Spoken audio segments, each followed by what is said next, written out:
Then there's the Super Bowl. Only one guy's seen it all. Bible of Philly Sports. By the way, I'm learning more and more about the Philadelphia sports fan. You know what happens to me? I'm watching that Netflix thing with Brady last night and how he calls Philadelphia racist city. And I went like this. You have me defending the Philadelphia sports fan going, no, I think you got your cities mixed up. That's Boston, okay? When you have the most revered athlete in American sports history in the 60s and Bill Russell saying that place defecated in my home and in my children's beds and in my bed when I was winning you championships and wouldn't go back for his retirement. You know when he went back for his retirement? 3 years ago. Or no, it was 4 years ago he went back before his passing because he wouldn't go back to Boston. Hey, Tom, you might need a history check up there with that. Let's bring a man who's actually knows that area. And of course, yes, the sports area is our friend Angelo Cataldi. How you doing, Angie? Dan, wow, I'm glad you brought that up. I spent the first 35 years of my life in New England. I covered the Boston Celtics for 5 years for the Providence Journal. And I lived the last 38 years of my life in Philadelphia. And if you're wanting to talk about racism in sports fans, not even close. Are you joking? It's first of all, Tom Brady played in Foxborough. He's 40 minutes outside of Boston. I don't even think it's Connecticut. I'm not sure he could get to Boston. All right, stop with that. Secondly, Philadelphia has, in my experience, has embraced players regardless of their skin color. I covered the Celtics when they had Larry Bird, Kevin McHale, and Robert Parrish. You want to know who of the three got no credit for the great teams they had then? Robert Parrish. The Chief, Robert Parrish. Give me a break, would you please? They were the last team in pro baseball to have a player, Pumpsy Green, a black player on their team. 59. 59, Angelo. 1959 from 47. I was 8 years old then, but I remember. And I'm telling you right now, Tom Brady, if this is an example of the brilliant analysis we're going to get on Fox for $350 million, whatever the hell they're paying him, Fox is in trouble, and I'm using the mute button, all right? Because I don't need that kind of bull. That is garbage. Absolutely. I couldn't believe it. I was offended by it. And I'm going to tell Angelo, I'm not going to put you in the position to start the conversation off with this, but me personally, and I've made this comment and I got hammered for it, I don't think there's a coincidence where you have McHale, Ainge, and Bird, and then you took at the dynasty with the Patriots, Amendola, Edelman, Gronk, and Brady, and all those guys were all white guys in the Boston area, or those folks wouldn't be going to those games. Is that coincidence? Okay, you can say whatever you want. Well, I mean, I knew Red Auerbach personally. He was not a racist. But Red Auerbach was a great general manager who understood which players appealed to his crowd and which players didn't. And it wasn't even close, you know. And here's the irony of it. Larry Bird off the court was one of the biggest jackasses I ever dealt with. An awful guy. And now he's doing horrible commercials. He's got an insurance commercial out now where he's falling through the floor. And Robert Parrish is one of the nicest. They also had Cedric Maxwell on that team. Cornbread. The two best interviews on the team. McHale was good. Were those two guys. And they got no credit. And we both know why. Absolutely. Cornbread won the finals MVP one year, and he worked for the Celtics broadcast team. I love Cornbread Maxwell. Great guy. Great people. I dealt with him every day in the locker room. These are the great people. McHale was also good. I'll give him that. Bird was awful. Absolutely horrible. And Ainge, it all depends how the wind was blowing. Some days he was great. Some days he was not. All right. But give me a break, will you please? Let me stay Philadelphia in racist. basketball. Let me stay in basketball a little bit here. I Yeah. said this about Joel Embiid. We had Rick Barry on the other day too, and he loves the skill set. But I said this about Embiid. You know, there's guys in all sports, Angelo, that put up numbers but not winning numbers. Yeah. And when I watch him and I watch how he leads, I guess, do you are what side of the aisle are you on? Do you believe it's time for the Sixers to move on? Yes, 100%.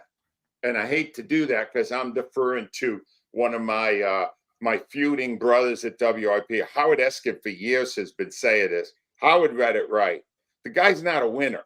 All right. And I saw it in game 2 of this series against the Knicks, where the Knicks kept getting rebounds while he stood in the middle of in the last 2 minutes of the game and didn't even try to get rebound. He's 7 feet tall. Make a play, right? In game 5, the only reason they weren't closed out in 5 was that Maxey stepped up and made some spectacular plays that saved the season. When you save the season like that, you'd love to believe game 6, the big guy, yeah, he got 39. But you know what? I need that big guy getting 20 in the 4th quarter. I need him taking over a game because he's a superstar. He's the reigning MVP. Did you see that? I didn't see it. No, I didn't see it. I didn't see it. I have never seen it. Let me make it clear. I have never seen Embiid step up in the biggest moments to make the plays a great player makes who's going to be a champion. And he has not done it. And here's why he definitely needs to go. He's 31 years old. All right. Do you think he's going to get healthier now? No. The guy's hurt every freaking year. Get rid of him now. You still get a lot for him, right? Yeah, I realize at that point you're announcing the process was a failure. It was anyway. What do we need? 2 more years to see it was a failure? Get what you can for him because he's not a winner. Maxey is a winner. You saw it. Get people around him that have that mojo, and you got a better chance than you will with Embiid. Embiid gets small every time the games get big. You know, why wouldn't people think this? I mean, Jabbar wasn't a 1. He had to have Oscar in Milwaukee, and he was in Los Angeles for all those years until they got Magic. Is this more of a failure when you're talking process on putting the proper people around him to help elevate his game? Because if Magic doesn't show up in Los Angeles, Jabbar wins 1 like Wilt. And he's considered with Wilt instead of the 6 titles. I mean, why wouldn't Philadelphia go, hey, we're going to run everything through him? How many big men have you ever seen in your life covering the NBA that have gone on to win an NBA championship carrying a team? Russell and Olajuwon? Yeah. Those are the only 2 I can think of that led a team that were ones on the pivot. Why would Philadelphia think he's the guy? Because they mortgaged their entire future for him. They took 4 years and flushed him down the toilet to get high draft picks to be able to pick the number 1 guy and bring in Embiid. And he's not been a failure. He's the one guy that it panned out for, but he's not a winner. Yeah, by this point in a guy's career, you know if he's a winner. He's not a winner. LeBron's a winner. Jordan was the ultimate winner. Jordan wasn't the ultimate. Russell was the ultimate winner. He won 11. All right. Those are the guys that you want as the main guy. And here's the other reason. You want to know why? I'm appalled by what I have witnessed in the past week in the Philadelphia media, because I never use this word on the air. I'm going to use it. What a bunch of pussies. Oh my God. I got to say it, Dan. I got to say it. Where's the criticism? Where the team went out in the first round. They're supposed to be a perennial NBA Finals, contender. At this point, this is what the whole sacrificing of the process was. They're out in the first round. Even my friend Marcus Hayes gives Daryl Morey a B-. A B-. What are we, grading on a scale? What are we doing here? No, we need guys. This is the new pussified Philadelphia sports media of today. I did not hear it myself. I heard Ike Reese on the WIP Afternoon Show went berserk when he listened to Spike Esket and Jack Fritz tell him how they were proud of the Sixers. Proud? How are you proud of that? Proud when they lose. They're proud when they. No, this is it. Damn it, Wow. it's Philadelphia, dude. You're not proud unless you have a parade. Never. And I'll tell you this. I wondered, and I almost text you, Angelo, what your show would have been like the next day if you saw those New York assholes come down and overtake Wells Fargo, and the way that they were so obnoxious in that building. Angelo, I thought of you, and I'm like, you would have went ballistic. You got beat in the stands, and you got beat on the floor, and you got beat in management all in one series. That had to be one of the most embarrassing showings ever. It was awful. And the fact is, it said something. That was a statement by the city of Philadelphia. And the statement was, we don't believe in this team. We don't. And they were right. See, the one thing about the fans of Philadelphia, if you're around long enough and talk to them as long as I did, they know the difference between a contender and a pretender. And they don't cash out on a pretender. And the reason all those tickets were available for New York to scoop up was that even some of the season ticket holders were selling their tickets to New York fans because they knew this team wasn't going to do it. The fact of the matter is the Knicks are on the upcline. They're moving up, incline, and the Sixers are going down, and their fan base is more excited about their team right now than Philadelphia is about the Sixers. And the fans are right. They shouldn't be. What should they be excited about? Yeah, Maxey is now a star. The other guy's retracting. Now he's got Bell's palsy and beat. Now he's got Bell's palsy. I just heard, too, that he hadn't mentioned it. He's got hemorrhoids. Hemorrhoids for 6 games. No, I told him to take the skirt off. I said, play some ball, dude. I mean, that guy was playing with an apron and skirt. I was like, no. Please. You have to be, though. You had to have a little bit of this because I know how close you are with Jay Wright and how close you are with Nova. And you're watching Jalen Brunson and those Nova kids. You know, I've never really seen a lot of New York teams that are worth rooting for. But that's a team kind of like you're rooting for because second-round guy, he gets dumped in Dallas. He goes to New York. The guy's playing like Jordan. I mean, and I felt like Nova beat the Sixers. That's what I felt like. See, this is why I come on your show, Dan. You're 100% right. Those kids, what this tells me is a lot of great athletes have it in them. If they got the right coach to push the right buttons at the college level, so they come into the pros and they have hearts. That Brunson, what a heart on that kid. Where do you think he got it? He got it because he come from a family of great players and because he had a coach who pushed him, got him through that. You know, if Jay Wright had been the head coach of the Sixers sometime in the last 5 years, the whole history would have been different. It would have been different. And he might have pushed the right button for Embiid to become a winner. He might have. It's very possible. But you could see the difference in heart between those Nova kids and the kids other than Maxey who are on the Sixers. And that's a big part of it. It's a big part of it. And that's Jay Wright. I wouldn't even want Jay Wright. I would go to Jay Wright now if I was Joshua Harris, who, by the way, is a lousy owner. All right. If I was the owner of the Sixers, I would go to Jay Wright and I would say, Jay, I know you don't want to coach anymore. Run my team. Run it. Here's a blank check. You're the GM. You're the director of operations. You take over and you find the right coach if you don't like the one we got. And you get these guys to feel what your kids felt when they played for you. Because he knows how to do it. And he's still too young to retire. He's 63. He's too young. I would say this to you too, Angelo. If I was Jeannie Buss, I would back up the Brinks truck and I would do everything in my power that I would have Jay Wright come in and be the director of operations and also be my head basketball coach, because I think the biggest mistake they made by not hiring and backing the Brinks truck up for Pat Riley in Miami after West left when Bus died in 14. Do you know they've got an under 500 record since Dr. Bus died? And they've had now they're going on their 14th coach in the last 20 years that they have had there in Los Angeles. So I would say this to you, man. Jay Wright, Lakers, do you think he would ever consider something like that? I mean, $20 million a year, Angelo. Let me be honest.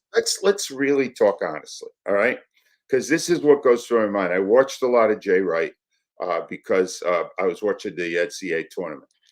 And Jay Wright is probably the best college basketball coach in the history of Philadelphia, which has had a lot of great ones.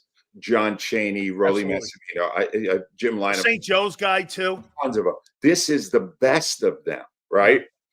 And he left at the top. He's an ordinary ordinary NCAA broadcaster. He's fine. He's not bad. He doesn't embarrass himself. He's not funny. He's not he's not Barkley. You know what I'm saying? Right. He's just another guy. Anyone can do what Jay Wright does in front of a microphone. Almost no one can do what Jay Wright can do on the sideline. Why would you settle? This is years ago, Bill Cowher, same thing. He's a great NFL coach. He's a horse feathers announcer. He stinks. He's boring. If you're really great at something, why do you choose to do something you're not exceptional at? Why? Jay, do the thing that you're great at. You were born to do that. Not this. This TV thing is a waste of time. He's too good to be doing it. Angelo, before I move on to the Eagles here, I want to ask you one thing about LeBron. Do you think this is a coincidence, or how do you look at this? LeBron's 4-6 in finals, and he's now, if the Lakers hire another coach, this will be in his 20th year, the 10th head coach he's ever had, which means this, Angelo, every other year, a coach has been fired under his watch. It seems to me that he's the most difficult player to ever be coached in NBA history for one of those elite guys that we're talking about, Kareem, or we're talking about Magic, or Larry Bird, or any of these guys. I mean, Michael Jordan, obviously. Don't you think, is that just coincidence that he's going on his 10th coach? In fact, I think you misspoke when you said that the coach was fired as he was there. He fired the coaches. Oh, yeah, he did. They have Clutch Sports and Maverick Carter did. NBA stars have the power to do that. If Joel Embiid, even now after this last disaster, if he went to Harris and said, I don't like Nick Nurse, I want another coach, they get him another coach. And that happened. LeBron has a tendency when he wins to take all the credit, and when he loses to blame other people. But let's be honest. Look, there's this tiny little outcry to bring LeBron to Philly because he's got the attitude and all that. He's going to be 40. He's done. He's still a good player, but he's not LeBron. You don't need relics. You need players. Exactly. No, absolutely not. Don't go backwards. Go forward. But LeBron is a coach killer, and so are any other superstars who have so much power. They don't like the guy. And all it takes is 1 minute. You say it's the wrong thing to the guy. He goes, all right, I'm getting rid of you now. What does a coach do? Makes it impossible to do your job. Maybe that's why Jay Wright's not going to the NBA.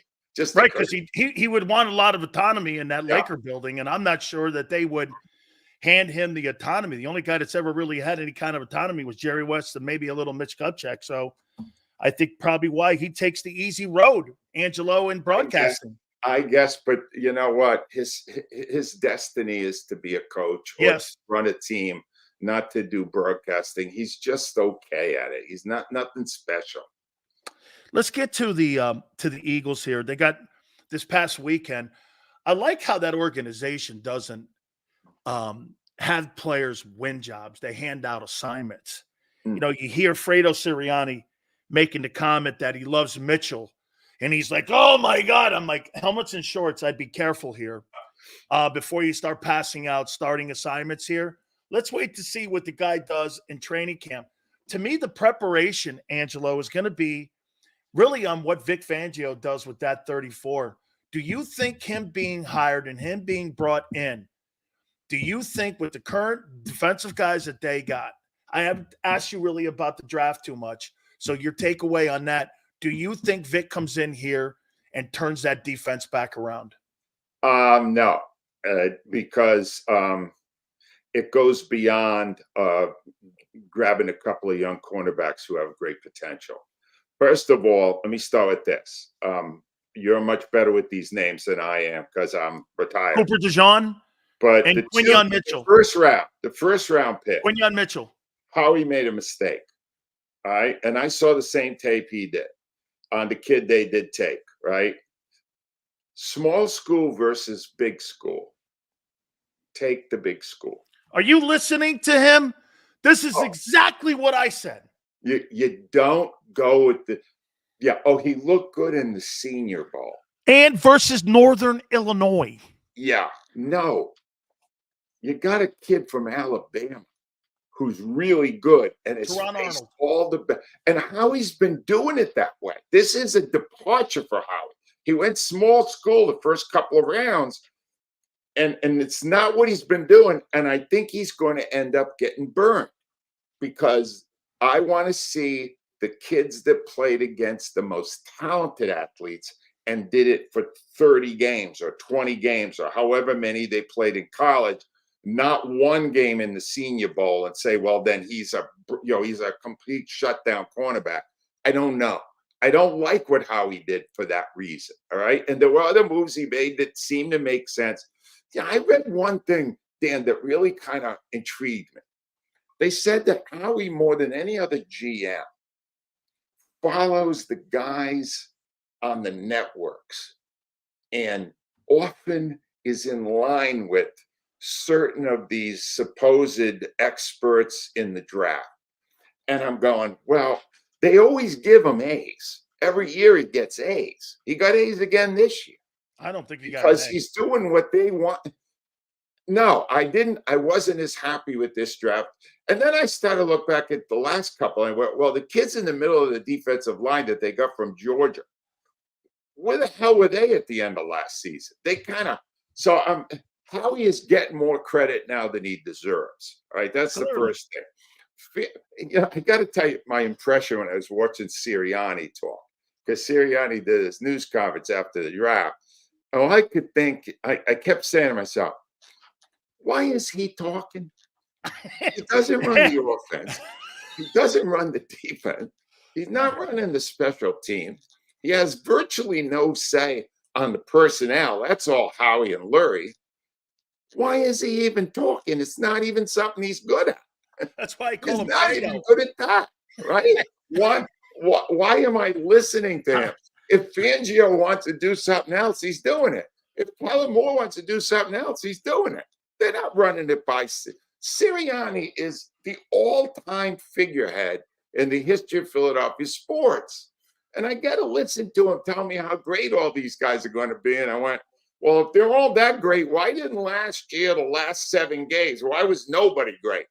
All of a sudden, these kids out of college now are going to be great? Probably not if you're the coach. Too. I want to know what they're doing to rectify the mistakes that were made with what they did. I want to run this by you here, and you tell me what you make of this. So everyone's like Brian Johnson stunk as a coordinator last year. Yeah, okay, he did. You can make that argument. Jalen wasn't good. Well, then he did. Okay, but wait a minute. Angelo, A.J. Brown gets a brand new $32 million deal. Yeah. Devontae gets a brand new deal. Good. DeAndre Swift got an $8 million deal in Chicago. The left tackle, Mulata, got a brand new contract extension. Right. The guard got a brand new $20 million a year deal, which makes him the highest paid guard. That's amazing. Jalen Hurts' $50 million kicks in this year. How is it that everyone got pay raises on a 1-7 disaster at the end of the season, and it's all Brian Johnson? So why am I to believe it's going to be different under Kellen Moore when everyone got raises? And on top of that, Angelo, everyone had a career year. I'm going to say the offense is going to be better because Jalen Hurts will be better. and he'll be better because he has a much better coach. All right. I don't think the defense is going to be much better. I think the don't either. defense, I don't think Dan, they didn't really address why No. they fell apart. I'm still trying to understand, why did they fall apart? Matt Patricia took over and they were even worse, but they were bad before Matt. They were bad under two entirely different defensive coordinators. Now they're going to be good based on what? What am I thinking about? I don't see it. I don't see that they're going to be better. Does the Reddick thing still? I start my show out almost every week with this. Hey, how's that contract extension in New York for Hassan Reddick coming? They haven't given him. I mean, and I go, this is to your point. You went like this. So a guy bitches about not wanting to get dropped in coverage, and you blow him out, and you blow your best pass rusher out, and you say you upgraded. That, to me, again, if a guy doesn't like the way he's being used, this is what Jim Johnson did with Hugh Douglas. Hugh didn't want to tackle. Hugh didn't want to cover. So you know what he did? All right, I'll make a position where you rush the passer every day. Yep. That's the difference back then with the coaching that you had in the building versus now. You got to go along to get along in that building. And if you don't, you're going to go along on the way out the door. And that's why you make a good point when you say maybe we have to retire Nick Foles' jersey. Would you do? Hey, would you retire it? I would not. It's a it's a lifetime achievement award. But he's already got a statue. You think the statue's enough? He's got a statue. I know. Right? And he wrote a book, and I think he made a few bucks on the book. In fact, he made a lot of money as a quarterback in the NFL. And we will always love him, and he'll go up on the Ring of Honor or whatever they call it in our city, all that. But retired numbers and no. That would look odd next to Tommy McDonald. I get it. No. Yeah, exactly. There's only my old buddy Tom Brookshire, number 40, retired always. It's got to be the elite of the elite. And I'm sorry, he was a one-year wonder. He was a great one-year guy, but it was 1 year. Now, two last questions here for you. How long do you think that this is going to be a deep process when it comes to Kellen Moore and how the offense and how they're going to come together? Or do you think this will be a quick process because last year it was a disaster? Now, the experience factor was enormous in this. These guys are enormously experienced. And what I like about it is the staffs that they've put together, especially on the Vic side. And I know the D-line coach very well. He went to Miami. So, I mean, the staffs look a lot better. Do you think this is quicker? Or do you think this is still going to be a process? Quicker for the offense, definitely. Because the first thing that Jalen Hurts is going to feel is, oh, my God, I have a guy who actually knows what the hell he's doing. Because they didn't last year, all right? So he's an elite quarterback. You saw it 2 years ago. You didn't see it last year because he had horrible coaching, poor protection. It was a nightmare. He will be much better. And as long as he's much better, they'll be better. All right. Defense, no. You got these new corners. These are kids. You're going to be relying on them. First of all, Bradbury's got to go. Bradbury cannot be back. You don't even bring him to training camp. So if you do that, Angelo, if you get rid of him, you're entrusting then the rookies, right? Did you see Bradbury? I did. Oh, wait, but Angelo, Man, if Brian Johnson, out there. But wait a minute, if Brian Johnson sucked as a coordinator, couldn't have been that Patricia and Desai sucked too, and that put Bradbury in a bad position? Not that much. You saw the last drive in Seattle. 86 of the 93 yards were people that Bradbury was supposed to be covering. Bradbury, sometimes it happens with corners. They lose a step, they lose their ability to do anything. Bradbury cannot stay on the team. Slay, he's still functional. He's not a star like he was. But you need that veteran to bring the kids together and get them to watch how it's done. So, yeah, the kids have to learn fast and get thrown in the deep end, and that's going to cause some early trouble. Plus, I still got a lot of concerns about the linebacker position. What are they doing there? The Kobe Deed, I think it was windy yesterday. He's hurt again. I mean, give me a break, you know? I said the same thing. I go, Uh, I'll tell you what, that guy, I mean, they got two of the smallest linebackers.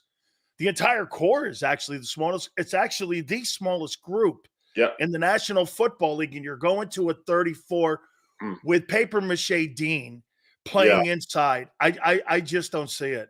it's tough. I think the offense will be decidedly better, and the defense will be frustratingly inept again.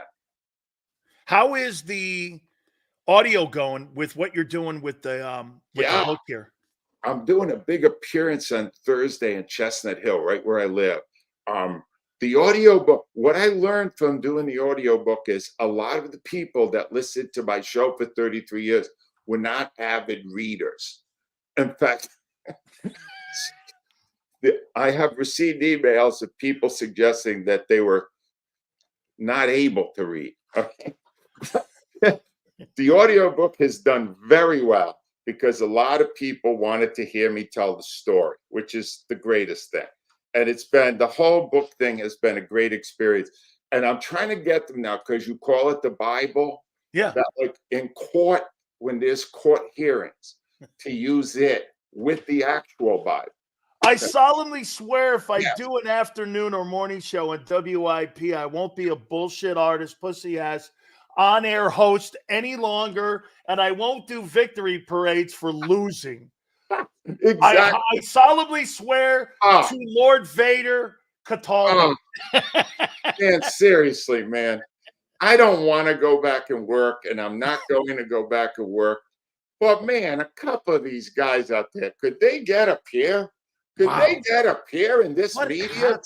What happened to sports talk? Oh, Stan Hockman's turning over in his grave listening to this stuff and God, when reading you this guys stuff. started with, you mentioned his name a couple. When you guys started IP back in the day, and it was one of the most compelling. Anytime I used to go down to Wildwood, and I would listen to all you guys, you'd come away going, because WFAN, they had national guys on. You guys, Right. are local guys. When you guys first went on, and you're banging away. You're saying what everybody needed to hear about the Phillies, about the Sixers, the Flyers, all of that. Now you're getting seances done in the afternoon. You're getting Oh, victory parades, and you're being called out by athletes who call in and go, I thought you were supposed to support me. If you covered the Eagles, oh yeah. you're Oh, supposed to support me. oh, I'm going like, what oh, happened to that city?